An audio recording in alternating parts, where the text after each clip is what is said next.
intimately on the front porch. On the front porch, you're in a test tube. It is obvious that you're going to be discussed. So why do you insist upon remaining where you're not wanted? Well, why should you want to discuss me? There's nothing to discuss, is there? Deborah, Dr. Pretorius has not driven this great distance to see Beelzebub or to inquire whether you're being more careful with your curling iron. It's quite apparent that he's come to talk with me. Now, go and tell Bella there will be 2 extra for dinner. Somebody yelled for me?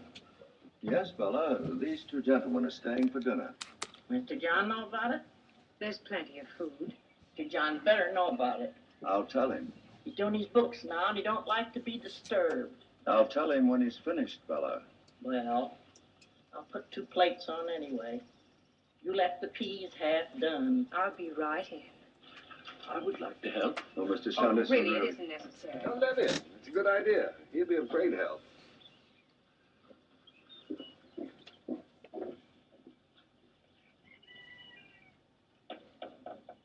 May I ask, is Mr. Sanderson your servant? He's my friend, but he likes to help. I see. Dr. Pretorius, I referred a moment ago to Deborah as the only accomplishment of my life. I'm sure you were being modest. Oh, she's more than my only accomplishment. Quite simply, she's my only contact with and reason for what is sometimes described as life. If you'll permit a rather lurid analogy, Deborah is my heartbeat. Mr. Higgins, please don't feel that you have to tell me anything. No, I want to tell you about myself for just a moment. I can't say what makes me want to. Perhaps it was Bella's rudeness. Perhaps because I think of you already as a friend.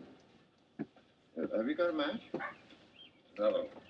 I smoke too much anyway. The Mr. John Bella seems so concerned about is my brother. He owns this farm. He owns the food I invited you to share, the beds we sleep in, clothes we wear, Deborah's tuition, and the tobacco in my pipe. The pipe is mine. I have other possessions, some scrapbooks, a thin volume of poetry, mine too. It was published, but it didn't sell, of course. And Deborah, and the memory of my wife. I wondered about her. She died when Deborah was very little in London. That's where Deborah was born. What were you doing in London? I did the same thing, Dr. Pretorius, in most of the major cities of the world. I failed miserably at whatever it was I tried to do. We haven't any matches. What? Oh, it's become a nervous habit, I guess. My brother John never left this farm, physically, mentally, spiritually, or in any other fashion.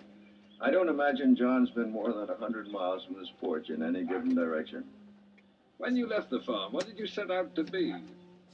Nothing in particular, except to be as far from here as possible. I remained both throughout my life, far from here and nothing in particular. I was an indifferent journalist, a minor poet, an ineffective teacher, a wretched businessman, unable to provide properly for my wife and child, and then not even for just my child. When my heart gave way, it seemed to me that my functions had achieved a unanimous failure. And so I applied to my brother for permission to return here with Deborah as a complete dependent, which I am in every sense of the word, including being listed as such in his income tax report. And now, if you'll excuse me, I'll ask John about dinner. Perhaps it would be better if you didn't. Please, I'd consider it a favor. Would you like to come inside? No, I'll stay out here for another minute.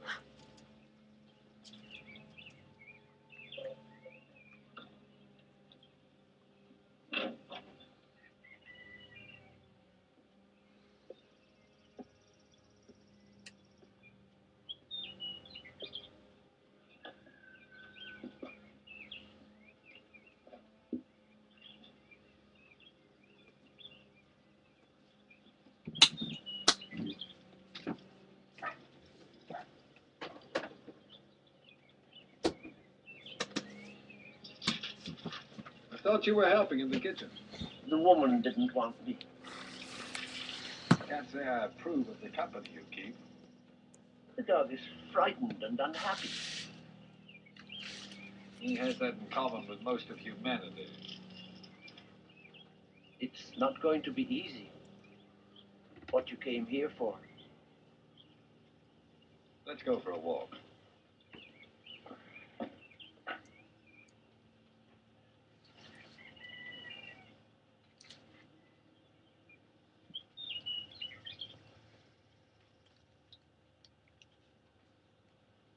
Sunday ain't Sunday without chicken. Two things I guess I did every Sunday of my life. Go to church and eat chicken. Don't you ever eat chicken on a weekday? Only on Sundays. But if you like chicken so much, why don't you eat it more often? Because I only eat it on Sundays. Uncle John lives according to a very strict schedule. Two things I live by. A good book and a calendar. I got a day's work to do every day in the year. I take care of my work, and the good book takes care of me. Then you do the same thing every day of every year, is that it? Just like the cows and horses and vegetables. That's right. That's what the good Lord and old Mother Nature put us here for. To do the job they set out for us. Well, I can't speak for the good Lord, I suppose, but I know a little about old Mother Nature. If old Mother Nature had her way, there wouldn't be a human being alive. How do you mean that? I mean, among other things, that old Mother Nature tries to destroy us periodically by means of pestilence, disease, and disaster. That's why the human race has been at war with old Mother Nature ever since it became the human race. What do you mean, became the human race? Is that what you teach? No, and I'm not really a teacher. That merely happens to be my opinion. You make a lot of money? John, really, I don't think you... I don't mind telling him. Yes, Mr. Higgins, I make a lot of money as a doctor, but then I'm one of the few fortunate ones. I'll say. We got one here in town works night and day. Hasn't got a red cent. If you had a teacher here in town, he'd be a little worse off than even your doctor. But then the government doesn't pay them for the patients they don't treat or the children they don't teach. Oh, you mean like I get paid for not growing some crops? I never could figure that one out. Then never ask too many questions about it. Never look a gift horse in the mouth. You? I never look any horse in the mouth. Well, I'm going back to working on my books. Then I'm going to sleep a while till it's time for my radio programs. Off my schedule today. Income tax. I ain't complaining, though. Got more deductions than I thought. Doc, do you mind if I put you and your friend down as a couple of feed salesmen? Flattered. Just don't call me Doc. That way I deduct the whole dinner. Every little bit helps. I write it all down in a book. Most of my equipment don't cost me a thing, writing it off year by year. What's it called, Arthur? Depletion and depreciation. Yeah, that's it. Means it's running down. Don't work so good as it did. One thing about teachers and writers and such, they have less bother with their income tax than farmers and oil well owners. That's so? Why? Because their equipment is talent and a highly developed mind.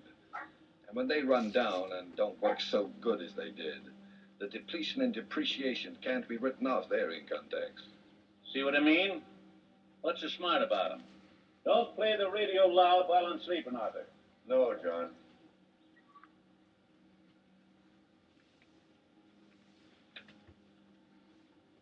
Deborah, why don't you show Dr. Pretorius the farm? I'm sure he'd be interested. Just a lot of depletion and depreciation, that's all. That's it, before it's all written off. I'll get a sweater and meet you outside.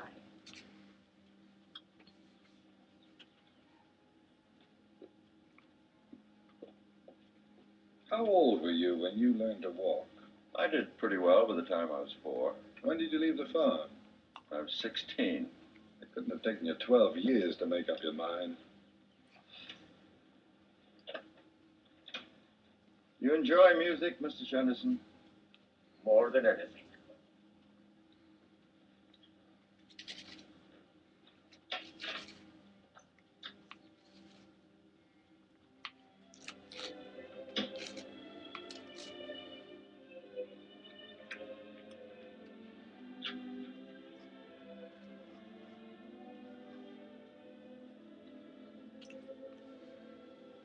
Mr. Shenderson, Dr. Pretorius has come here to ask Deborah to marry him, hasn't he? I wouldn't be surprised.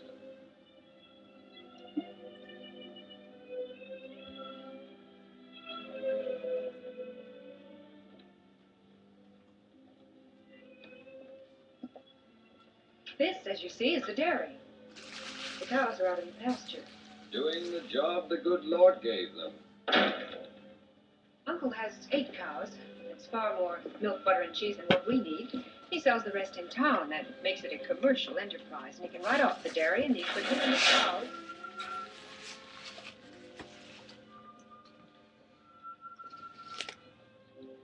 I think I like the dairy best of all. It's certainly spotless, isn't it? The Board of Health is very strict about that. Where'd you hide Bella when they come around? Under the ice house? Down here. This room is for the separator and things. I'd stay out of there if I were you. You might get caught in a room with a dead end.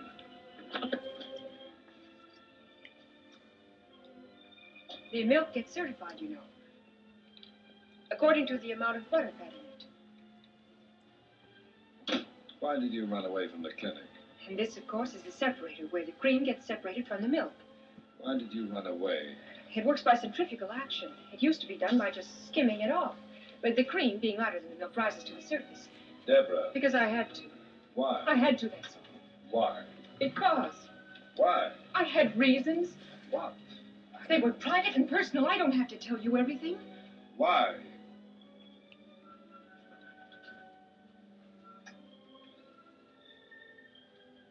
I'm in love with you.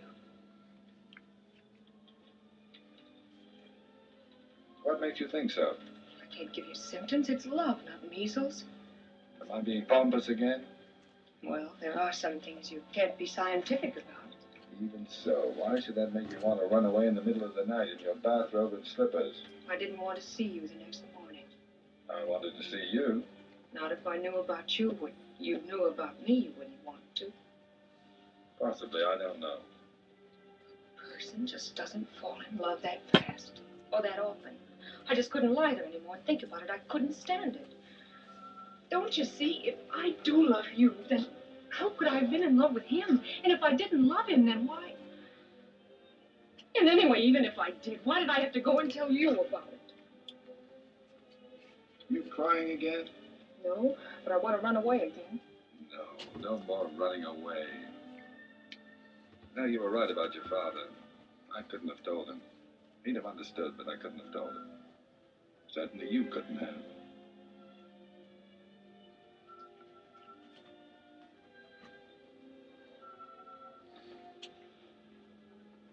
Now you tell me something.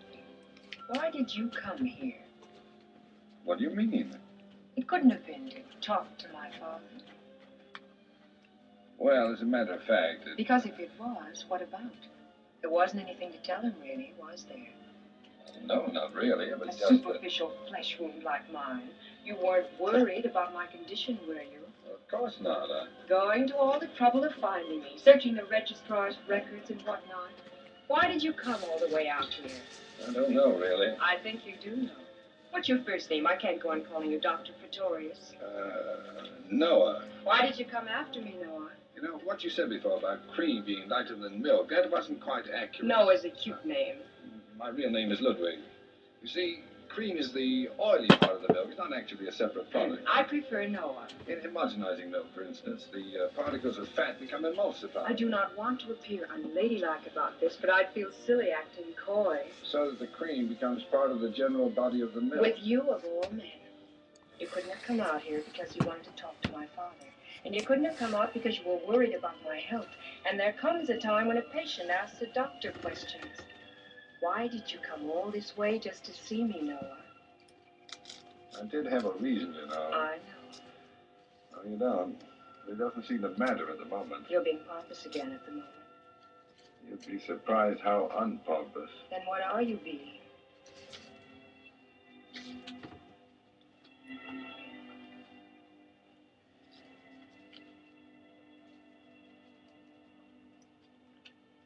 Well, things do have a way of happening, don't they? Old Mother Nature. Old Mother Nature knows best.